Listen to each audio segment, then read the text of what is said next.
আজকে আমরা কাজ করি সেটা হচ্ছে যে আরো একটা পেজ তৈরি করি, নাম লিখে দিলাম হচ্ছে data underscore list, data list dot PHP. মানে যে ডাটাগুলো সেভ করব সেটা একটা লিস্ট তৈরি করব। ঠিক আছে, দিলাম। তো এখানে আমাদের একটা কি করতে হবে, একটা টেবিল নিয়ে আসতে হবে। দেখেন ডাটাগুলো শো করানোর জন্য কি করবেন, ডাটা শো করানোর জন্য পদ্ধতি কি 1000 পদ্ধতি আছে। ডাটা তো আপনাকে লিস্টের মাধ্যমে শো করাইতে হবে। তো সেটা একটা টেবিলে শো করালে ভালো লাগবে না? কথা বলেন। তাহলে আমি এখন টেবিল দরকার, আমি টেবিলটা পাবো কোথায়? টেবিল আমি ডিজাইন করব? হ্যাঁ, চাইলে আপনি যেটা কোড ভালো পারেন ডিজাইন করতে পারেন। আমি যেটা করব, আমি যদি পারি কোন, এই জন্য আমি একটু গুগল করব যে HTML টেবিল। ঠিক আছে, আমি যদি এখানে যাই দেখবো যে কোথাও না কোথাও আমি হচ্ছে পাবো। ওখান থেকে আমি কোডটা একটু কপি করে নিয়ে আসবো। এরকম একটা টেবিল যদি আমি নিয়ে আসি তাহলে মোটামুটি আমার কাজ হয়ে যাবে, হওয়ার কথা। তো এখানে আমি কি করতে পারি, একটা ফাইল নিলাম, সেটার মধ্যে একটা টেবিল নিলাম। এখন এটাকে যদি আমি রান করতে চাই, নাম কি দিতে হবে, data underscore list dot PHP. এরকম টেবিল আসছে না? এটা তো বর্ডার দিতে হবে নাকি? বর্ডার কিভাবে দেয়? বর্ডার নাই টেবিল। এখন এটা তো অ্যাট্রিবিউট কি ইউজ করা যায় বলুন তো, মনে আছে? মনে নাই? ভাইয়া বর্ডার 1 বর্ডার 2 এরকম কিছু দিলে মনে হয়ে যাবে। বর্ডার 1 পিক্সেল ভিউয়ার বর্ডার, তারপরে অ্যাট্রিবিউট দেই। এরকম একটা ব্যাপার সেবা চলে আসছে নাকি? আসলে যতটুকু আসছে এটা নিয়ে কাজ করি। তো এটা হচ্ছে আমাদের একটা টেবিল, এই টেবিলের মধ্যে আমাদের ডাটাগুলো শো করতে হবে। তো এগুলো একটু চেঞ্জ করে দিই। আমাদের ডাটাবেসে আমরা ডাটা কি সেভ করি বলুন তো, কি সেভ করি? নেম, তারপরে মেল, ইমেইল, তারপরে হচ্ছে পাসওয়ার্ড নাকি, নাকি দেই? আর কি দেই? নেম, ইমেল, আর কি আছে? Password, password. যাই হোক, এই তিনটা জিনিস এখানে দিলাম। এখন এরকম ডাটাগুলো নিয়ে আসতে হবে না, তুলে নিয়ে আসতে হবে ডাটাগুলো নাকি? কথা বলেন। জি ভাইয়া। ডাটাগুলো তুলে নিয়ে আসতে হবে। এখন ডাটাগুলো তুলে নিয়ে আসবো কিভাবে? তো এটার জন্য আপনাকে বলছিলাম, আপনাকে কি করতে হবে, একটু Google search how to retrieve data in database MySQL, এরকম লিখে সার্চ করলে কিন্তু পাবেন। তো আমরা যেটা করি সেটা হচ্ছে যে আমরা এখানে ডাটাগুলো তুলে নিয়ে আসার জন্য একটা মেথড তৈরি করতে পারবো না আমরা? জি ভাইয়া। আমরা এখানে বডিতে একটা যদি পিএইচপি কোডগুলো করতে চাই, পিএইচপি কোডগুলো আমরা বডিতে এখানে করতে চাই, আমরা কি করতে হবে, আমাদেরকে পিএইচপি ট্যাগ নিয়ে আসতে হবে না? নিয়ে আসতে হবে। তো এটা পিএইচপি সিনট্যাক্স, বিকজ অফ আমরা এখানে কিছু কাজ করব, তাই না? তো পিএইচপি কিছু কাজ করব, কি কাজ করব? এখানে আমরা মেথড আমরা কেন ইউজ করি বলুন তো? মেথড ইউজ করার কাজটা হচ্ছে আমরা একই কাজ বারবার না করে একটা জায়গাতে করতে পারি। কোডটাকে মিনিমাইজ করার জন্য আমরা মেথডটা ইউজ করে থাকি সবসময়। এটা তো বেস্ট প্র্যাকটিস, এই জন্য আমরা মেথড ইউজ করতে পারি। তো একটা ফাংশন তৈরি করলাম, ফাংশনের নাম দিলাম হচ্ছে গেট অল ডাটা দিলাম। অল এটা কিন্তু আমি ক্যাপিটাল দিলাম, কারণ এটা পড়তে বোধগম্য হওয়ার জন্য আমি দিলাম এলটা ক্যাপিটাল দিলাম। ওকে, অল কি দিব, সাপোজ দিলাম হচ্ছে স্টুডেন্ট ইনফো, অথবা অল ডাটা দিলাম, ফার্স্ট ব্র্যাকেট দিলাম, সেকেন্ড ব্র্যাকেটটা ক্লোজ করে দিলাম। এটা হচ্ছে কি ফাংশন। তো এই ফাংশনের মধ্যে আমাদের ওই ডাটাটা তুলে আনার জন্য কি করতে হবে সেই জিনিসটা আমাদের এখানে লিখতে হবে। তুলে আনার জন্য কি করতে হবে সেই জিনিসটা আমাদের এখানে লিখতে হবে। আচ্ছা, এখন আমি তুলে আনার জন্য কি করব, ডাটাগুলো তুলে আনার জন্য কি কোড লিখতে হয়, আমাকে একটা ভেরিয়েবল নিলাম, নাম দিলাম হচ্ছে এসকিউএল। এটা আপনি আপনার মতো করে ভেরিয়েবল নামটা দিলেন, ইকুয়াল। এখন ডাটা তুলে আনার জন্য কি করতে হবে? ডাটা তুলে আনার জন্য দেখবেন আপনার যদি মাইএসকিউএল যান, মাইএসকিউএল সিলেক্ট কুয়েরি আছে, সিলেক্ট কুয়েরি।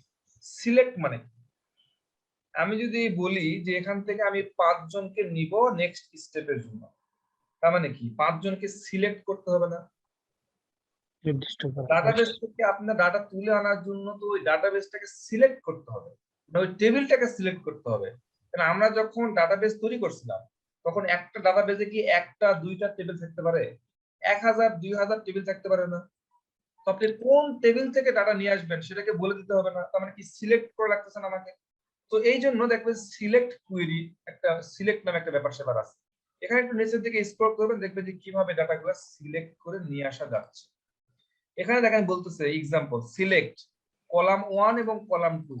আপনি যদি মনে করেন যে আপনার ডাটাবেসে কয়টা ডাটা আছে,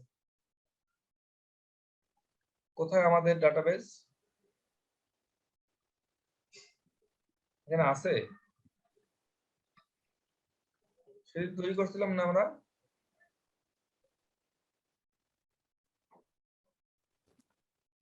আমরা ডাটাবেস ডিলিট করছি নাকি? কতদিন কি ছিল ডাটাবেসের নাম? SHF3। এটা কি আছে? এই তো আছে। আছে। হ্যাঁ। তো এই ডাটাবেসের মধ্যে আমাদের টেবিল আছে কয়টা? একটা আছে না, কিন্তু একাধিক থাকতে পারে। এখন একটা আছে, ঠিক আছে, এই একটার মধ্য থেকে এই একটার মধ্যে অনেকগুলো কলাম আছে না, যে first name, last name, email, এরকম আছে না ব্যাপারটা? তো আপনি যদি মনে করেন যে না আমাদের সব ডেটা দরকার নাই, আমাদের ফার্স্ট নেম এবং লাস্ট নেমটা দরকার, তখন আপনি কি করতে পারেন? এখানে এখানে ফার্স্ট নেম কমা লাস্ট নেম, তাহলে আপনি দুটা জিনিস তুলে নিয়ে আসবেন। কই থেকে তুলে নিয়ে আসবেন? ফ্রম মানে থেকে, কই থেকে, সেই টেবিলটার নামটা বলে দিতে হবে। বোঝেন নাই? কি বলছি? চলেন এই যে আমার ডাটাগুলো আছে, এই ডাটাগুলো দেখি কিভাবে তুলে আসা যায়। আমি এসকিউএল এ লিখলাম, এসকিউএল এ এখানে আমি লিখতে, এই দেখেন সিলেক্ট, সিলেক্ট আমি বলে দিলাম। সিলেক্ট বলে দেওয়ার পর আমি লিখলাম, কি লিখবো? যে কলামের নামগুলো লিখবো, কলামের নাম name, তুলে নিয়ে আসবো। আমি কলামের নাম লিখলাম হচ্ছে first, if first name, name, comma l n a l name। তারপর কি লিখতে হবে? ফ্রম, from ফ্রম কই থেকে তুলে নিয়ে আসবেন? ইউজার থেকে, user, ঠিক আছে। এখন আপনি দেন, তারপর কি দিবেন? গো দেন। এখানে গো আছে না? go, এই গোটা দেন, কি আসে দেখেন? এফ নেম এবং এল নেম এই দুটো আসছে, yeah, আসতেছে। এখন সেম ভাবে আপনি এটা না দিয়ে এখানে কি লেখা আছে দেখেন তো, সিলেক্ট। আপনি সকল ডাটা নিয়ে আসবেন, তো কি করতে হবে? সিলেক্ট, সিলেক্ট, এখানে একটা স্টার সাইন দিবেন। স্টার মানে কি? অল, অল ডাটা নিয়ে আসবেন, যত ডাটা আছে সবগুলো ডাটা নিয়ে আসবেন। তারপর কি লিখতে হবে? এফ আর ওএন, ফ্রম, কই থেকে নিয়ে আসবেন? user, ইউজার থেকে। table থেকে, ইউজার লিখলেন, গু দিলেন, তাহলে কি হবে? ইউজার টেবিলে যত ডাটা আছে সবগুলো চলে আসছে এখানে। সবগুলো শুরু, তো ব্যাপারটা তো এইরকমই, কাজটা এই কাজগুলো তো আমাদের করতে হবে এই জায়গাতে। তো ডাটা.পিএসপি তে এখানে আসলাম, আমাদের কি করতে হবে? সিলেক্ট করতে হবে। এবং ইভেন আপনি কি করতে পারেন? এখানে শুধু সিলেক্ট করবেন, কিন্তু এখানে কন্ডিশনও দিতে পারেন। এখানে কন্ডিশন দিতে পারেন, যেমন এই যে হোয়ার, আপনি একটা কন্ডিশন দিতে পারেন যে কলাম 1 কলাম 2 নিয়ে আসবেন কই থেকে? টেবিল নাম থেকে, এই টেবিল থেকে। এবং হোয়ার, যেখানে আপনি একটা কন্ডিশন এখানে দিতে পারেন, সেই কন্ডিশন দেখেন কি বলছে? কান্ট্রি ইকুয়াল টু মেক্সিকো হইতে হবে। এরকম আপনি কন্ডিশনে বিভিন্ন এখানে দিতে পারেন। যাই হোক, এটা আমি বলছিলাম মনে হয় আগে। আমরা একটা এসকিউএল কোড লিখবো যেটাতে আমরা কি করতে পারি? ডাটা নিয়ে আসতে পারি। তো সেটার জন্য আমরা করতে পারি ডাবল কোটেশন দিতে পারি, লিখতাম SELECT, সিলেক্ট, সিলেক্ট দিলাম, কি দিলাম? স্টার সাইন দিলাম, তারপর লিখতাম f1 ফ্রম, কই থেকে নিয়ে আসবো? আমাদের নাম কি? ইউজার, ইউজার থেকে নিয়ে আসবো। শেষ। তার মানে ডাটাটা কি হইতো? ডাটাটা বলতে নিয়ে আসলো। কিন্তু এটা তো নিয়ে আসলে হবে না, আমাদেরকে কুইরিটা এক্সিকিউট করতে হবে। তুলে নিয়ে আসলো, ঠিক আছে, কিন্তু এটাকে এক্সিকিউট করার জন্য আমরা যেটা লিখি সেটা কি লিখি? সাপোজ একটা ভেরিয়েবল নিলাম, নাম দিলাম হচ্ছে result, result equal to MySQLi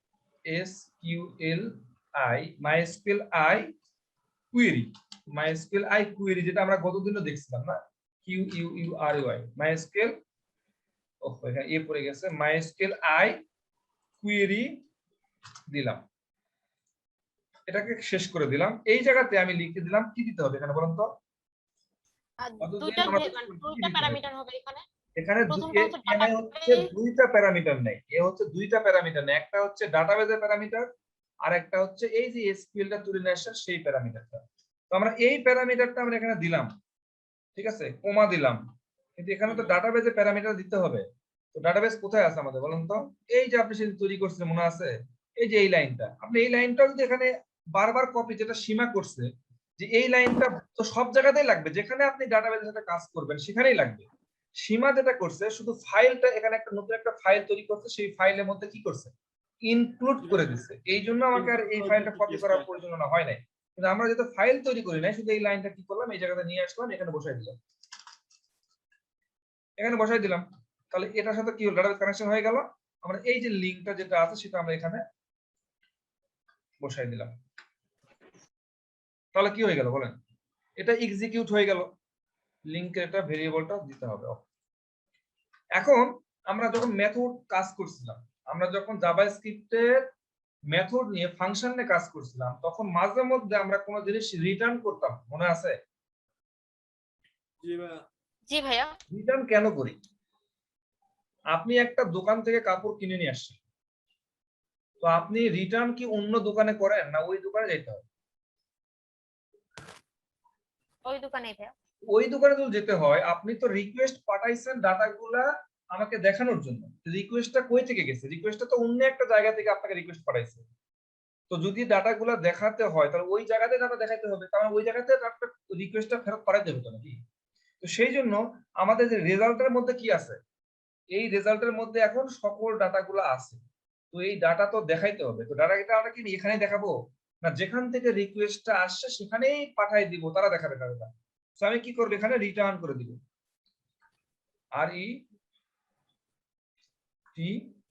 return. কি করব, কোনটা রিটার্ন করব, এসকিউএল করব না লিংক করব? আমরা জানি যে রেজাল্টের মধ্যে আছে, তো আমরা এই রেজাল্টটাকে আমরা রিটার্ন করে দেব। কাজ শেষ, এই কাজটা শেষ। কিন্তু এরা তো আপনার ফাংশনাল, আপনার ওই যে ব্যালেন্ডার মেশিনটা তৈরি করে রেখে দিচ্ছে, এখন ব্যালেন্ডার মেশিনে জিনিসটা দিতে হবে, তো দিলে এই জিনিসটা আপনাকে জুস বানাই দেবে। তো এটা আমাদের ব্যালেন্ডার মেশিন তৈরি করা শেষ। এখন যখন আমি তাকে ডাক দেবো সে আমাকে কাজ করে দেবে, বোঝেন নাই? আমাদের ডাটাটা নিয়ে আসতে পারতেছে, ঠিক আছে। আমরা এখন দেখি এই ডাটাটা যে নিয়ে আসলো এবং সে পাঠাই দিল ফেরত, এটা আমরা কিভাবে আমরা এটা দেখাইতে পারি। আমরা এখানে দেখেন, রোটা দেখেন, আচ্ছা হেডিং নেম গুলো চেঞ্জ করতে হবে। নেম ছিল হচ্ছে এফ নেম, ফার্স্ট নেম, এটা হলো লাস্ট নেম, এটা হচ্ছে ইমেইল, ADDRE ইমেইল অ্যাড্রেস, এরকম ব্যাপারটা ছিল। তো দেখেন তো কলাম কি চেঞ্জ হবে না এই যে রো গুলা চেঞ্জ হবে বলুন তো? একটা করে ডাটা বাড়বে আর এই রো গুলা চেঞ্জ হবে না? জি ভাইয়া। আপনার ডাটাবেজে এই যে ইউজার টেবিলে ডাটা কয়টা আছে? এখানে 12টা ডাটা আছে না? 12টা ডাটা মানে কি 12টা রো আছে না এখানে? তো 12টা রো আছে, কিন্তু এখানে কি এফ নেম, এল নেম, ইমেইল এগুলা কি চেঞ্জ হচ্ছে? এটা কিন্তু হেডিং চেঞ্জ হচ্ছে, এগুলা একটা পর একটা আসছে। তার মানে কি, এখানে যদি আমি নতুন একটা ডাটা ইনসার্ট করি তাহলে অটোমেটিক্যালি আমার এখানে আসা কথা না? এটা চাচ্ছি। তার মানে এই জিনিসটা কি করতে হবে, লুপের মধ্যে ফেলাইতে হবে। এই জিনিসটা লুপের মধ্যে ফেলাইতে হবে, যখন ওখানে ডাটার সংখ্যা বাড়বে এখানে তখন সেই জিনিসটা এক করে বাড়বে, এখানে নিয়ে চলে আসবে। তো এই জন্য আমরা এটাকে এই যে এই রোটাকে আমরা কি করতে পারি, লুপের মধ্যে ফেলাইতে পারি।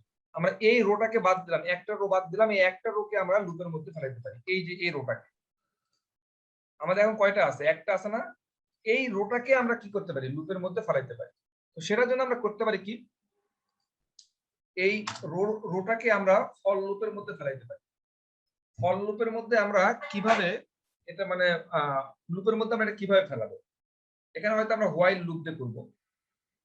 তো তার আগে যেটা করতে হবে আমাদেরকে একটা পিএইচপি অবশ্যই আমাদেরকে ব্লকটা নিতে হবে, কারণ এখানে পিএইচপি কোড করব। পিএইচপি ব্লক নিলাম। পিএইচপি ব্লক নেওয়ার পরে দেখেন কি করতেছি, এখানে লিখতেছি while, WHIL, while. While first ব্র্যাকেটটা দিলাম, দেওয়ার পরে এখানে যেটা করতে চাচ্ছি সেটা হচ্ছে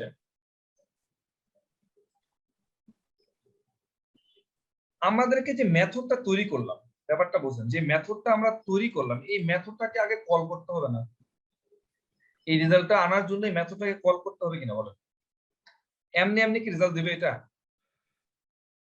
কল করতে হবে। কল করতে হবে। আচ্ছা, কলটা আমরা তাহলে কোথায় একটা করলাম, সাপোজ উপরে বা নিচে যেখানে একটা কোথাও কল করলাম, এই ফাংশনটা কল করতে হবে। ফাংশনটা কল কিভাবে করে বলেন? ফাংশনের নামটা লিখতে হয়। ফাংশনের নামটা লিখলে তো হয়ে যায় নাকি? ফাংশনটা কল হয়ে গেছে না? জি ভাইয়া, কিন্তু হচ্ছে আমরা যেহেতু আগে রিটার্ন করেছি তাহলে কোথাও আমাদের এটা শো করাতে হয়, তাহলে কোথাও শো হ্যাঁ, করতে হবে। তার মানে এই রেজাল্টের মধ্যে যে ডাটাগুলো আছে সেটা এখন এই জায়গাতে আছে, কিন্তু এই জায়গাতে আছে তার মানে আমাদের একটা ভেরিয়েবলের মধ্যে নেই, তাহলে কি এটাকে হ্যান্ডেল করা আরো ভালো হবে। এটার নাম হয়তো রেজাল্ট দিলাম বা কিছু একটা দিলাম, বা ডাটা রেজাল্ট দিলাম, ডাটা রেজাল্ট এরকম কিছু একটা নাম দিলাম। তাহলে এই মেথডের মধ্যে ডাটাগুলো কি করবে, এই জায়গাতে চলে আসে, এই মেথডের মধ্যে থেকে এই জায়গাতে এখন চলে আসে। এটা আমরা আগে যখন জাভা স্ক্রিপ্ট কোড করছিলাম তখন এটা আমরা জানি যে কিভাবে ডাটাগুলো আসে। তো কল করা শেষ, তার মানে এখন আপনি চিন্তা করে দেখেন তো এই ডাটা রেজাল্ট এই ভেরিয়েবলের মধ্যে কি আছে বলেন তো? বলেন, এই ডাটা রেজাল্ট ভেরিয়েবলের মধ্যে কি আছে? ভাই রেজাল্ট আছে ভাইয়া। মানে যতগুলো ডাটাবেসে ডাটা আছে সবগুলোতে এই ভেরিয়েবলের মধ্যে এখন আছে নাকি? এর জি কোনো ভাইয়া। কনফিউশন আছে? কোনো না কনফিউশন ভাইয়া। থাকার কোনো কথা নাই। তো এটার মধ্যে যদি থাকে তাহলে আমরা এটাকে লুপের মাধ্যমে বিভিন্ন ভাবে কিছু করতে পারি। কিভাবে করতে পারি দেখেন, হোয়াইল এর মধ্যে আপনি যদি এইভাবে একটা কাজ করেন, সেটা হচ্ছে একটা ভেরিয়েবল নিলেন, ভেরিয়েবলটার নাম দিলেন মনে করেন যে হচ্ছে সাপোজ ডাটা।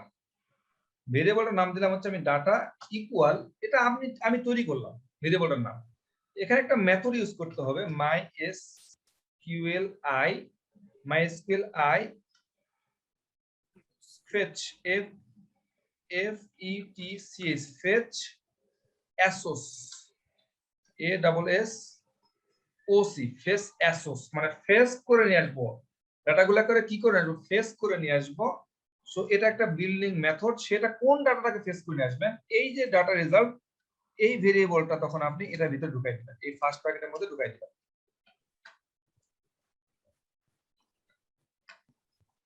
বোঝেন নাই? একটা মেথড তৈরি করলাম, MySQL ফেস অ্যাসোস তৈরি করা না, এটা ওদের তৈরি করা মেথড, MySQL ফেস অ্যাসোস। সেটার মধ্যে কি করলাম, কোন মেথডটা কোনটাকে আমি ফেস অ্যাসেস করব, এই যে ডাটা রেজাল্ট যেটার মধ্যে ডাটাগুলো সবগুলো আগে থেকেই রেখে দেওয়া আছে, তো এটা আমি সেটার মধ্যে ঢুকাই দিলাম। তাহলে কি হলো, MySQL ফেস অ্যাসোস এটার মধ্যে ডাটা ঢুকে গেল। সেটা আবার কার মধ্যে থাকতেছে, এটা ফেস করে সে কার মধ্যে রাখতেছে বলেন তো?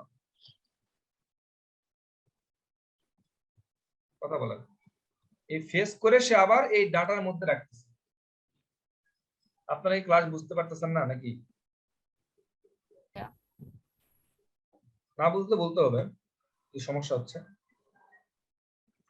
একটু কঠিন তো মনে হবেই।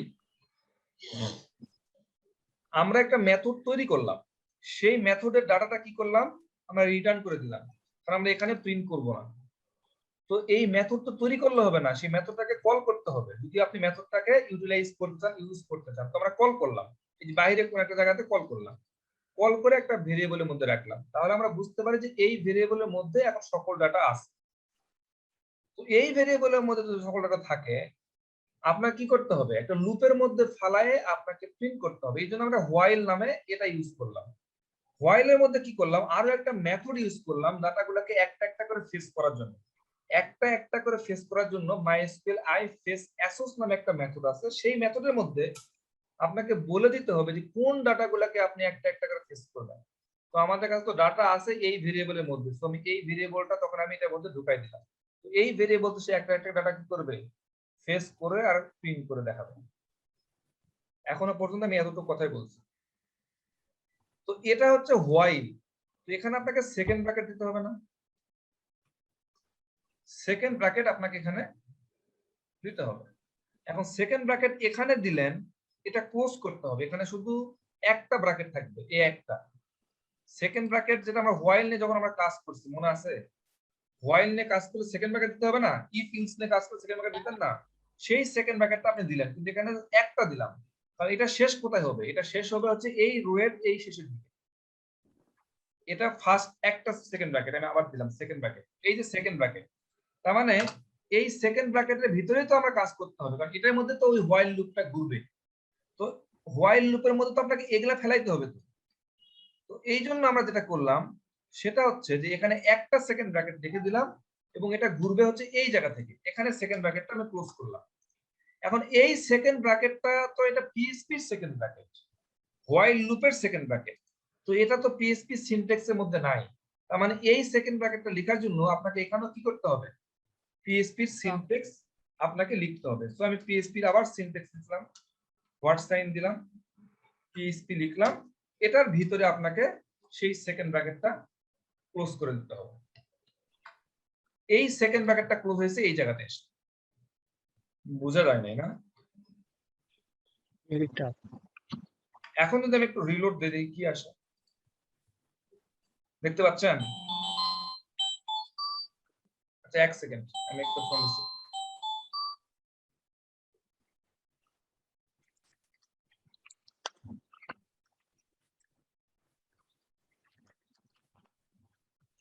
মাথার উপর দিয়ে যাচ্ছে।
এটা কি বুঝা গেছে?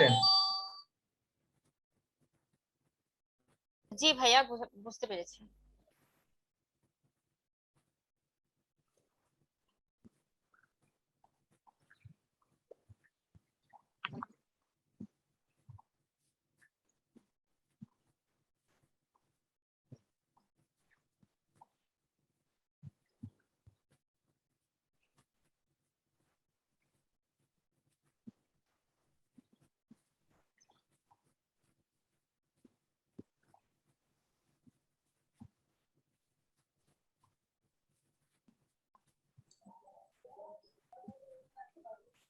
সরি, এটা কেন করতেছে এটা বুঝতে পারছেন? এটা জি ভাইয়া, বুঝতে পেরেছি। ওনাকে তো বোঝেন নাই। এখানে যতগুলা রো তৈরি হয়েছে, এখানে 1টা 2টা 3টা 4টা 5টা 6টা 7টা 8টা 9টা 10টা 11টা 12টা। তার মানে আপনাকে বুঝতে হবে 12টা লুপ এরকম ঘুরছে একটা একটা করে, এবং 12টা রো এখানে অবশ্যই এখানে আছে, যে 12 নাম্বার সিরিয়াল আছে, এই জন্য এখানে 12টা লুপ ঘুরছে। কিন্তু ডাটা গুলা তো এখানে আসে না। এখানকার যে ডাটা, এখানকার সাথে মিল আছে? এগুলা ডাটা কোন ডাটা গুলা? যেগুলা অটোমেটিক্যালি আগে থেকে দেওয়া ছিল সেই ডাটা গুলো। এখন এই ডাটা গুলো, হ্যাঁ এই ডাটা গুলো আমাকে এখন কি করতে হবে, ডাইনামিক্যালি ওখান থেকে ডাটা গুলো নিয়ে আসতে হবে। তো আমরা জানি কি বলেন তো, এখান এটা দ্বারা আমরা এই জায়গাটা দ্বারা আমরা কি বুঝলাম, যে মাইস্কেল ফেস অ্যাসোস ফেস করে নিয়ে আসবে, নিয়ে আসে কার মধ্যে রাখবে, এই ডাটার মধ্যে রাখবে। তার মানে এই ডাটার মধ্যে কি আছে, first name, last name, email সব আছে না। আমাকে এই যে একটা একটা করে প্রিন্ট করতে হবে। তো এটার মধ্যে যদি আমি কোনো কিছু ডিসপ্লে করাতে চাই, যেহেতু আমি পিএসপি ডিসপ্লে করাবো, তাহলে আমাকে পিএসপি অবশ্যই ব্লক নিতে হবে। এটা আপনাকে অবশ্যই মাথায় রাখতে হবে, পিএসপি ব্লক নিতে হবে। এই পিএসপি ব্লকের ভিতরে আপনাকে প্রিন্ট করতে হবে। তো আমি জানি যে এই যে ডাটা ভেরিয়েবল, এই ডাটা ভেরিয়েবল কি আছে, ফার্স্ট নেম আছে, লাস্ট নেম আছে, ইমেল আছে, সবই আছে। কিন্তু আপনি এই প্রথম টিডির মধ্যে কি প্রিন্ট করাবেন বলেন? First name. তো আমরা যদি এই ইন্ডেক্স আকারে প্রিন্ট করাতে চাই যে F N A M E, F name, এটা তো এফ নেম আকারে আসতেছে নাকি, ডাটাবেজে কি আছে, এফ নেম আছে না, এই যে এফ নেম, এল নেম, ইমেল, এই নামে আসছে। তাহলে আপনাকে এই নামে এখানে লিখতে হবে যে এফ নেম। এটাকে অবশ্যই আপনাকে কি করতে হবে, কোটেশনের ভিতরে দিতে হবে এফ নেম। এমন ভাবে আপনাকে 2 নাম্বারটা এটা করতে হবে, যেটা কি লিখতে হবে আপনাকে, L N A M name.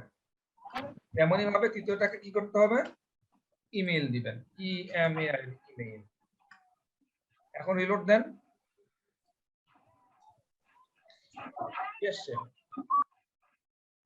একটাও আসে নাই নাকি? একটা কেন আসবে বলেন তো, একটাও ডাটা আসে নাই, আসছে না। আমরা পিএসপি যখন প্রথম দিন শিখছিলাম, কোনো কিছু ডিসপ্লে করার জন্য আমাদের পদ্ধতি কয়টা, দুইটা ভাইয়া। ইকো করতে হবে, Equal print. print। হ্যাঁ, তো আমরা তো ইকো ইউজ করি, তো আপনাকে এখানে ইকো দিতে হবে না, জি ভাইয়া। ইসিএইচও, ইকো। দেখবেন যে আমরা একটা প্রিন্ট করতে পারবো, হয়েছে একটা প্রিন্ট। জি ভাইয়া। তারপরে সবগুলোর সামনে কি করতে হবে, এখন ইকো দিতে হবে। কিছুই বোঝা যায় না, না?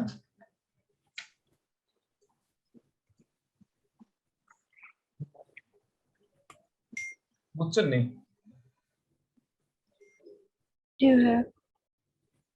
কে কথা বললো, সীমা? এই এক ফাহিমা নাকি? জি ভাই আমি। হচ্ছে ঘুম থেকে উঠে আসলেন এখন নাকি? না ভাই, এটা দেখতে দেখতে মাথার মধ্যে প্যাচ লেগে গেছে। তো ব্যাপারটা কি বুঝতে পেরেছেন, কাহিনী কি করতেছে? তাহলে ডাটাটা তুলে আনার জন্য কয়টা পদ্ধতি এখানে কি করছে, একটা মেথড তৈরি করছে। এমন না যে আপনাকে মেথড তৈরি করতে হবে, যদি মেথড তৈরি করেন তখন আপনাকে কল করতে হবে, এই তো। মেথড তৈরি করলে সুবিধা আছে যে আপনি জিনিসগুলো রিপিটেড ইউজ করতে পারবেন। এটা হচ্ছে একটা স্ট্যান্ডার্ড পদ্ধতি বলতে পারেন, অর্গানাইজ একটা ব্যাপার সেটা। তো মেথডটা তৈরি করলাম, সেই মেথডের মধ্যে ওই মেথডটাকে আমি এখানে আবার কল করলাম। তো কল করে ডাটা আমি এটার মধ্যে রাখলাম, তাহলে আমি জানি যে এটার মধ্যে সকল ডাটাগুলো আছে। তো সেই ডাটাগুলোকে কি করলাম, লুপের মধ্যে ফেলাইলাম। হোয়াইল লুপ দিয়ে মাইস্কুয়েল ফেস অ্যাসোস নামে একটা মেথড আছে, সেই মেথডের মধ্যে এই ভেরিয়েবলটা ঢুকাই দিলাম। তার মানে এই ভেরিয়েবলের মধ্যে থেকে সব ডাটা পাবো, সেটাকে আমি আরো একটা ভেরিয়েবলের মধ্যে রেখে দিলাম। সেই ভেরিয়েবলের নামটা কি, সেই ভেরিয়েবলের নাম হচ্ছে ডাটা। তার মানে এখন কি আছে, এই ডাটার মধ্যে থেকে আমি একটা একটা করে বের করে নিয়ে আসবো। এই ডাটার ভিতর থেকে আমি একটা একটা করে খুঁজে খুঁজে বের করে নিয়ে আসবো। তো আমি একটা একটা করে খুঁজে খুঁজে নিয়ে এসে প্রিন্ট করতেছি। আর এটা যেটা বুঝতে আপনাদের সমস্যা হচ্ছে কিনা জানি না, তবে আমার সমস্যা ভালো মতোই হয়েছিল। এটা আমার মাথার মধ্যে ঢুকতোই না যে এখানে সেকেন্ড ব্র্যাকেট এভাবে দিলাম, আর এখানে এটা এরকম দিলাম, বুঝলাম। আপনি যখন হোয়াইল নিয়ে কাজ করতে চান, তখন হোয়াইলের তো একটা সার্কেল থাকে নাকি, যেমন বাংলাদেশ এর একটা তো বাউন্ডারি আছে। তো এই হোয়াইলের এটা হোয়াইলটা কেন ইউজ করি, রিপিটেড কাজ করার জন্য নাকি, রিপিটেড কাজ করার জন্য। তো এটার তো একটা লিমিট আছে, কোন জিনিসটাকে আপনি ঘুরাবেন। তো সেটা প্রথম থেকে শেষ পর্যন্ত একটা বাউন্ডারি থাকতে হবে না। তো সেকেন্ড বা সেকেন্ড কি বলে এটাতে তো আপনাকে বাউন্ডারি তৈরি করতে হয়। তো আমরা বাউন্ডারিতে এখানে শুরু করলাম, এটাতে শেষ করলাম, তার মানে বাউন্ডারি এটা হচ্ছে, আর ভিতরের টুকুটাকে বাউন্ডারি আমরা বলতেছি। তো এখানে আপনি সেকেন্ড ব্র্যাকেটটা শুরু করলেন, কিন্তু শেষ করবেন এখানে। তো সেকেন্ড ব্র্যাকেটটা কি পিএইচপির কোন সিনট্যাক্স? এই সেকেন্ড ব্র্যাকেটটা তো পিএইচপির মানে এইচটিএমএল এর সিনট্যাক্স না, পিএইচপির সিনট্যাক্স। তো পিএইচপির সিনট্যাক্স লিখবেন, আপনি পিএইচপি ব্লক লিখবেন না। তো সেই জন্য আমি পিএইচপি ব্লক লিখলাম, সেটার মধ্যে আমি এটা সেকেন্ড ব্র্যাকেটটা দিয়ে দিলাম। এই হচ্ছে বিষয় আশয়। বুঝা গেছে? জি ভাইয়া। এখন কথা হচ্ছে আমি হচ্ছে পার্সোনালি টায়ার্ড। আমি একটু দেখি যে আপনাদের আরিফ স্যার কোথায় আছে।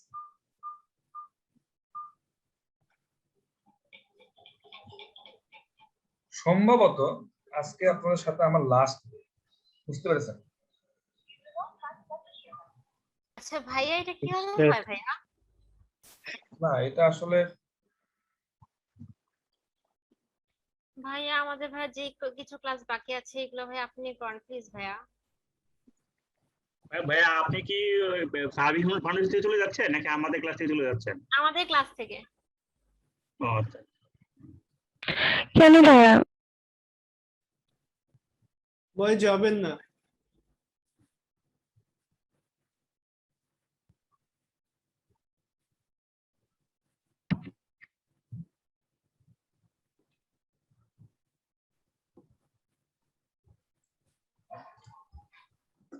আচ্ছা, ওরা আসলে তো আসলে আমার কথা বলার সুযোগ থাকবে না।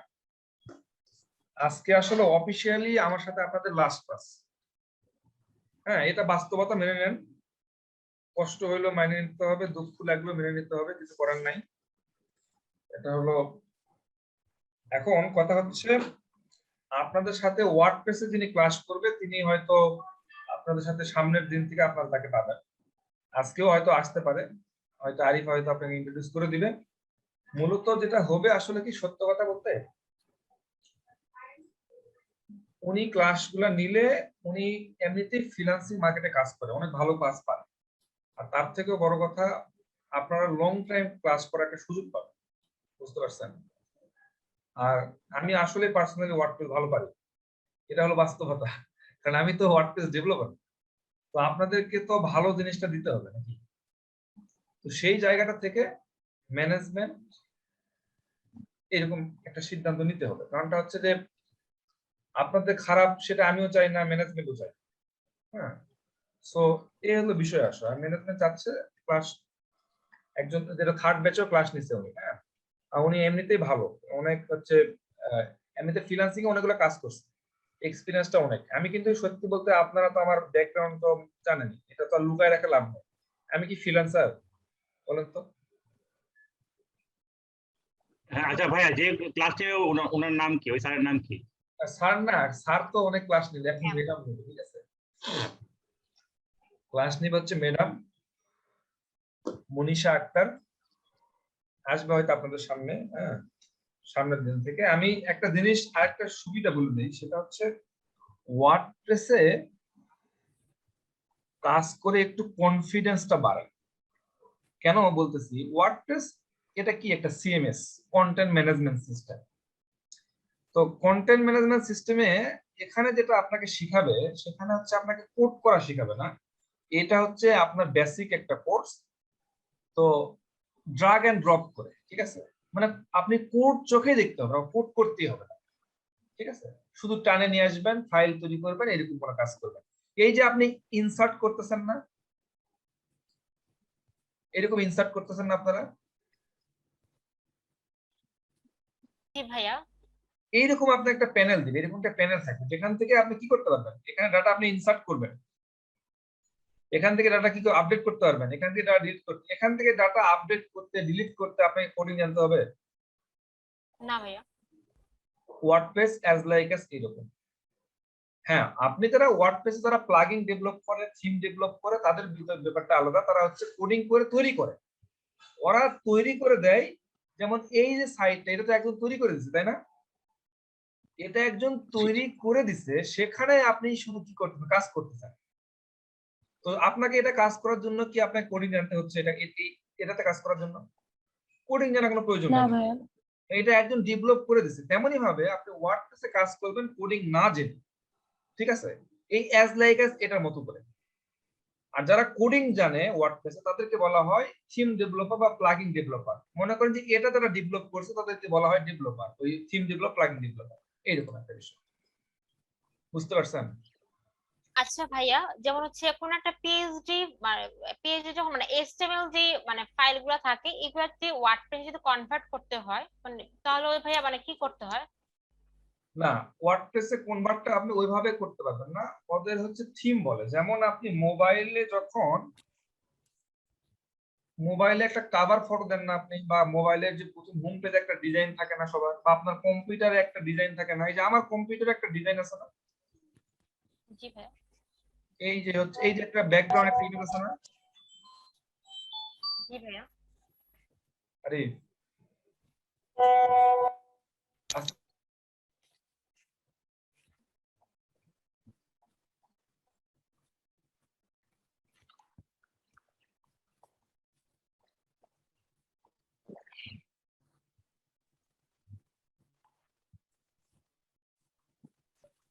আচ্ছা আপনাদের মনে হয় আরিফ স্যার আসতেছে।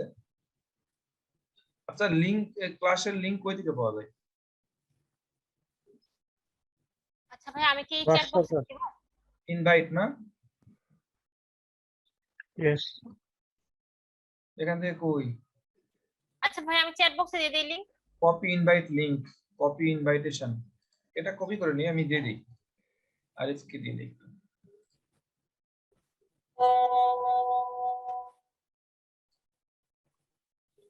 তো আমি যেটা বললাম যে আমার এই ডেস্কটপের এই যে ব্যাকগ্রাউন্ড ইমেজটা, এটা আমি চেঞ্জ করতে পারি না ডিজাইনটা। হ্যাঁ। তো এই ডিজাইনটা চেঞ্জ করলে আমার লোগো গুলা বা যেখানে যে অবস্থায় ফাইল গুলা ছিল এটা কি চেঞ্জ হবে? জিনিসগুলো কিন্তু চেঞ্জ হবে না, ঠিক আছে? তো ব্যাপারটা কিছুটা এইরকম, এটাকে বলি আমরা থিম। আর প্লাগইন কি? প্লাগইন হচ্ছে ফাংশনাল জিনিস। মনে করেন যে আপনি রেজিস্ট্রেশনের জন্য কাজ করতেছেন বা একটা ফর্মের কাজ করবেন, একটা ফর্ম, যে ফর্মটা আপনারা ডিজাইন করলেন না, যে ফর্মটা আপনি ডিজাইন করলেন, এই ফর্মটা ডিজাইন করছেন তো, তো এই ফর্মটা যদি ফাংশনাল করতে চান তখন আপনার কি করতে হবে? যেমন অ্যাজ লাইক অ্যাজ কিরকম, আপনি মোবাইলে অনেকগুলো অ্যাপস ইউজ করছেন না, মোবাইলে জি অনেকগুলো ভাইয়া। অ্যাপস ইউজ করছেন, অথবা আপনি কম্পিউটারে অনেকগুলা সফটওয়্যার ইউজ করছেন, তো এক একটা সফটওয়্যার বা এক একটা অ্যাপস কি কেন ইউজ করেন? এক একটা কাজের জন্য ইউজ করেন না? তেমনি ভাবে আপনি যখন ওয়ার্ডপ্রেস নিয়ে কাজ করবেন তখন দেখবেন যে একটা করে প্লাগইন ইউজ করে হচ্ছে এক একটা কাজের জন্য, ফাংশনাল কাজের জন্য। আর থিম হচ্ছে একটাই, একটা থিমই থাকবে, সেই থিমের উপরে আপনি ওই থিমটা মানে ডিজাইনটা, থিমটা মানে কি বলেন তো? ডিজাইনটা। Design. ওই থিমটা মানে হচ্ছে ডিজাইনটা। আর আপনি যেটা বললেন যে পিএইচডি মতো করা যাবে কিনা, হ্যাঁ, ওই ডিজাইনটাকে আপনি কাস্টমাইজ করতে পারবেন, ওই ডিজাইনটাকে আপনি আপনার ওই যে পিএইচডি মতো ডিজাইনে কাস্টমাইজ সেটা করতে পারেন, ঠিক আছে? কাস্টমাইজ করা যাবে, আপনি আপনার মতো কাস্টমাইজ করতে পারবেন। সেটার জন্য হয়তো আপনাদেরকে কাস্টমাইজ করার জন্য আবার প্লাগইনস আছে, ওটাকে আপনি কিভাবে কাস্টমাইজ করবেন, কোন প্লাগইন দিয়ে কাস্টমাইজ করবেন, এগুলো সব ডিটেইলস আপনাদেরকে বলবে আসলে, ঠিক আছে? ক্লাসের মধ্যে সব। আচ্ছা, কিন্তু তো ভাইয়া রিকোয়ারমেন্ট গুলো না এরকম থাকে না, অনেক সময় থাকে ক্লায়েন্টের রিকোয়ারমেন্ট এরকম থাকে যে একটা এইচটিএমএল কে বল মানে প্রথমে পিএইচডি দিয়ে বলে এটাকে প্রথমে এইচটিএমএল করতে, তারপর হচ্ছে এইচটিএমএল করার পরে বলে যে এটাকে পিএইচ মানে ওয়ার্ডপ্রেসে মানে কনভার্সন মানে ওয়ার্ডপ্রেস কনভার্সন মানে কনভার্ট করতে, এরকম অনেক সময় বলে ভাইয়া ক্লায়েন্ট, মানে যদিও হচ্ছে আমি ওয়ার্ডপ্রেস কনভার্সন পারি না। ওয়ার্ডপ্রেসে কনভার্সন করলে তো আপনি ওই যে আপনাকে ওইভাবে করতে হবে, কাস্টমাইজ করতে হবে, ডিজাইনটা চেঞ্জ করে দিতে হবে, ওই ডিজাইনটা দেখে। ভাইয়া যদি যদি শুধু এতটুকু হয় তাহলে প্রথমে ভাইয়া কেন পিএইচডি থেকে বলে যে এইচটিএমএল এ প্রথমে করে দিতে? পিএইচডি থেকে এইচটিএমএল করতে বলে, এইচটিএমএল দিয়ে আপনি করতে পারবেন না। আচ্ছা, এটা তো এটা করতে পারবে কারা? যারা হচ্ছে থিম ডেভেলপ করে এরা পারবে, কিন্তু এই যারা কাস্টমাইজ শিখতেছি আমরা পারি না আসলে। কারণটা হচ্ছে থিমটা আপনি যে এইচটিএমএল এ ডিজাইন করতেছেন না, জি ভাইয়া। আমরা যে এইচটিএমএল দিয়ে আমরা যে ডিজাইনগুলো করি এটাই থিম, এটাই কিন্তু থিম। কিন্তু যখন আপনি ওয়ার্ডপ্রেসের জন্য এই ডিজাইনটা তৈরি করবেন তখন কিছু একটা নির্দিষ্ট ফরম্যাটে তৈরি করতে হবে। এমন না যে থিম গুলা হচ্ছে অন্য কোনো ল্যাঙ্গুয়েজে তৈরি করা হয়। আপনার এইচটিএমএল যেটা তৈরি করেন, আপনি একটা টেমপ্লেট তৈরি করতেছেন, এটাই হচ্ছে থিম, এটাই আপনি ইউজ করবেন, কিন্তু সেটা একটা নির্দিষ্ট ফরম্যাটে ওই এইচটিএমএল গুলো ডিজাইন করতে হবে, তাহলে সেটা ওয়ার্ডপ্রেস সাপোর্ট করবে, সেটাকে থিম হিসেবে আপনি কাউন্ট করতে পারবেন। ভাইয়া বুঝতে পারছি, অন্য একটা প্রসঙ্গে প্রশ্ন করতে চাচ্ছিলাম ভাইয়া। বলেন। জি, যে আমরা তো দেখলাম অনেক সময় অফিসে আপনার এপিআই করতে বলে, ধরেন আমার একটা অন্য একটা ডাটাবেস আছে, সে তো আর ডাটাবেস পুরোটা আমাকে দিয়ে দিবে না। আমি যখন কোনো একটা ডাটা পুল করবো, সেক্ষেত্রে মানে এপিআই মাধ্যমে লিঙ্ক করতে হয়। এপিআইটা কিভাবে মানে তৈরি করবো, বা অনলাইনে কিরকম এপিআই রেডিমেড এপিআই পাওয়া যায়, বা পাওয়া যায়, ফরম্যাট পাওয়া যায়? হ্যাঁ, অবশ্যই ফরম্যাট পাওয়া যায়। এপিআইটা হচ্ছে কি, অ্যাপ্লিকেশন এপি প্রোগ্রাম ইন্টারফেস। জি প্রোগ্রামিং ইন্টারফেস। এটা হচ্ছে একটা জি সেতু, এটা হচ্ছে আপনার একটা সেতু। যেমন জি আমার কাছে একটা হচ্ছে জিনিস আছে, এই জিনিসটা আপনি আপনার মানে আমার একটা সফটওয়্যার আছে, এই সফটওয়্যারের মধ্যে আমার একটা জিনিস আছে, আপনি চাচ্ছেন যে ওই জিনিসটা আমার, ওই জিনিসটাই আমার সফটওয়্যারে আমি নিতে চাচ্ছি। যেই জিনিসটা আমার সফটওয়্যারে আছে সেই জিনিসটা চাচ্ছেন যে এই জিনিসটা আপনি আপনার সফটওয়্যার নিতে চাচ্ছেন। বা মনে করেন আমার সফটওয়্যার নাই, আপনি আমি একটা জিনিস তৈরি করে রাখছেন, সেটা আপনি ইউজ করবেন, অন্য একটা জিনিস আপনি ইউজ করবেন। তো সেটাকে আমরা ওইভাবে এই যে ব্রিজের মতো কল্পনা করতে পারি, যে আপনার প্রজেক্টের সাথে তাকে লিংক আপ করে দেওয়া। আপনার যেমন আপনি এটা হতে পারে যে আমরা আপনি ওয়ার্ডপ্রেস বুটস্ট্র্যাপে কাজ করছেন না, জি এটাকে আপনি একটু ছোট মোটো একটা এপিআই চিন্তা করতে পারেন, যে আপনি কি করলেন, বুটস্ট্র্যাপের একটা জিনিস লিংক আপ করে আপনি আপনার প্রজেক্টে ইউজ করতেছেন। ব্যাপারটা একই রকম, অ্যাজ লাইক এস জি এইরকম, শুধু আপনার লেখার ক্ষেত্রে বা ইউজ করার ক্ষেত্রে একটু ব্যতিক্রম। ব্যাপারটা এইরকম এপিআই। এই যে মেথড গুলা তৈরি করেন, এগুলাকে আমরা এপিআই বলতে পারি, এপিআই। তবে ওই এপিআই গুলা কি করা যায়, এমন ভাবে তৈরি করে যেটা সবাই অ্যাক্সেস করতে পারবে, এরকম ভাবে তৈরি করে। ঠিক আছে, আপনি যেটা বললে কিনতে পাওয়া যায় কিনা, অবশ্যই কিনতে পাওয়া যায়। আমরা এসএসএল কমার্স, আপনি আপনার প্রজেক্টে পেমেন্ট গেটওয়ে অ্যাড করতে চাচ্ছেন, তাহলে সেক্ষেত্রে তো আপনার ওদের কাছ থেকে ওই এপিআইটা কিনে নিতে হবে। আপনি তো নিজের টাকাটা আপনার অ্যাকাউন্ট নিতে পারবেন না ওই এসএসএল রকেট বিকাশ এটা করার জন্য। তো ওদের জন্য কি করতে হয়, এসএসএল কমার্স থেকে এপিআই কিনে নিতে হয় টাকার বিনিময়ে। ঠিক আছে, আবার এমন কিছু কিছু এপিআই আছে যেটা অতটা গুরুত্বপূর্ণ, এগুলো এপিআই আবার হচ্ছে আপনার গুগলেও আমরা ফ্রিতে এপিআই পেতে পারি। যেমন কিরকম এপিআই, আপনি যখন ডেভেলপমেন্টে কাজ করবেন দেখবেন যে বলতেছে লগ ইন করতে হবে। আমরা বিভিন্ন সাইটে লগ ইন করি না, বলে যে লগ ইন করবেন কি দিয়ে করবেন, আপনি ফেসবুক দিয়ে লগ ইন করবেন না জিমেইল দিয়ে লগ ইন করবেন, এরকম বলে না? জি তো ওইরকম সাইট যদি, ওইরকম যদি কোন একটা মেথড বা ওইরকম কোন একটা পদ্ধতি যদি আপনি আপনার সফটওয়্যারে ইউজ করতে চান, যে না আমার এখানে যারা লগ ইন করবে তারা যেন ফেসবুক দিয়ে লগ ইন করতে পারে, তখন আমরা কি করতে হবে? আচ্ছা, এই ক্ষেত্রে ভাইয়া পাসওয়ার্ড কি ওই কোম্পানির হাতে চলে যায় না, যেমন না জিমেইল না লগ না ইন করলাম? না, এটা যাবে না। হ্যাঁ এটা কেন যাবে না আমি বলি, পাসওয়ার্ড গুলা যেখানেই যাক না কেন, পাসওয়ার্ড গুলা যার কাছেই যাক না কেন, আপনার পাসওয়ার্ড যার কাছে যাক না কেন, সেটা কিভাবে যায়? আমি ওই যে এনক্রিপ্টেড। প্রথমে বলি ইনক্রিপ্টেড হয়ে যায়। এটাকে আপনি ডিক্রিপ্ট করা এত সহজ না। তাহলে কি করতে পারতো, ফেসবুক গুগলের কাছে সবার পাসওয়ার্ড থাকে, ডিক্রিপ্ট করা যায় না। ঠিক আছে, জি বুঝতে পারছেন? তো এটা একটা জি ভালো কথা বলছে, এটা আমার মধ্যে কোশ্চেন ছিল, এটা অবশ্য আমার ভুলে একজন ভাঙাই দিছে। হ্যাঁ, এটা এইরকম কোশ্চেন করা ভালো, যে এটা পাসওয়ার্ডটা যেখানেই যাক না কেন সেটা কিভাবে যায়, ইনক্রিপ্টেড অবস্থায় যায়। সো এটাকে আপনি দেখতে পারবেন না। আচ্ছা, আমাদের সাথে এপিআইটা আমাদের যে জ্ঞানটা শিখছি আমরা পিএসপি বা এই ক্ষেত্রে এই জ্ঞান থেকে আমরা ওরকম একটা কোম্পানির একটা ডাটাবেস থেকে আমি শুধু ডাটা পুল করে নিয়ে, যেমন একটা টিচার ইনফরমেশন ডাটাবেস আছে, ওখান থেকে শুধু যখন যে ডাটা দরকার সেটা আনতে পারবো। এটা কিভাবে তৈরি করব, মানে এই জন্য কি আলাদা আপনার অ্যাজাক্স বা জেসন ইউজ করতে হবে? হ্যাঁ, বিভিন্ন ভাবে করতে পারেন। আসলে এপিআই তো আপনি বিভিন্ন ভাবে তৈরি করা যায়। আপনি পিএইচপি দিয়েও তৈরি করতে পারবেন, বিভিন্ন এরকম লিংক। এই যে সাপোজ আমি বলে দিলাম, তাকে, আপনাকে বলে দিলাম যে আপনাকে আমি একটা এপিআই দিচ্ছি। এপিআই দেওয়া মানে কি? এপিআই দেওয়া মানে হচ্ছে এইরকম একটা লিংক দেওয়া। এপিআই দেওয়া মানে হচ্ছে এরকম একটা লিংক দেওয়া। তো আপনাকে বললাম যে আপনি এই লিংকটা দেন, এই লিংকটা দিয়ে যদি আপনি হিট করেন, তখন কি হবে? এই লিংকটা দিয়ে হিট করলে আপনি আমার সাইডে চলে আসবেন, মানে আমার এপিআই চলে আসবেন, এবং এখানে আপনার যাবতীয় কাজ সকল কিছু আমি সমাধান করে দিব। সমাধান করে আপনার একটা রেসপন্স পাঠিয়ে দিব, একটা উত্তর পাঠিয়ে দেব। ব্যাপারটা বোঝেন নাই? তার মানে আপনাকে এই লিংকের আন্ডারে একটা মেথড তৈরি করতে হবে। এই যে লিংক, যে এই যে এতগুলা দেওয়ার পর ডাটা লিস্ট ডট পিএসপি, এরকম একটা লিংকে হিট করলে কি হচ্ছে, এই যে ডাটাগুলো শো হচ্ছে না, জি তাহলে এটাও হচ্ছে একটা এপিআই। তো এই ডাটাগুলো শো করার জন্য আপনার কি করছেন আপনি বলেন তো? এই মেথডটা তৈরি করছেন না? এই জি। কোডটা তৈরি করছেন তো? এই কোডটা দিয়ে তো ডাটাগুলো নিয়ে আসতেছে আপনার। তো ব্যাপারটা এইরকমই কিছুটা, কিন্তু কথাটা হচ্ছে যে আপনি ওটা ওই যে প্যারামিটার গুলো পাস করতে হবে। আপনি কোন ডাটা দিলে কি শো করবে, কি না দিলে কি শো করবে, এই জিনিসগুলো আপনাকে এই ইউআরএল দিয়ে পাস করতে হবে। ঠিক আছে? ইউআরএল এর মধ্যে অনেকগুলো প্যারামিটার সেট করে দেওয়া হয় যে এই প্যারামিটারটা দিলে এটা হবে, এটা দিলে এটা হবে, এরকম বলে দেওয়া হয়। ব্যাপারটা এরকম। তবে এপিআইটা একটা বিশাল বড় জিনিস এবং খুবই ইম্পর্টেন্ট জিনিস। আপনি ডেভেলপমেন্ট শিখতে গেলে আপনাকে এপিআইটা শিখতে হবে। এটা যদি ভালো শেখা যায় তাহলে ভালো কিছু করা যাবে।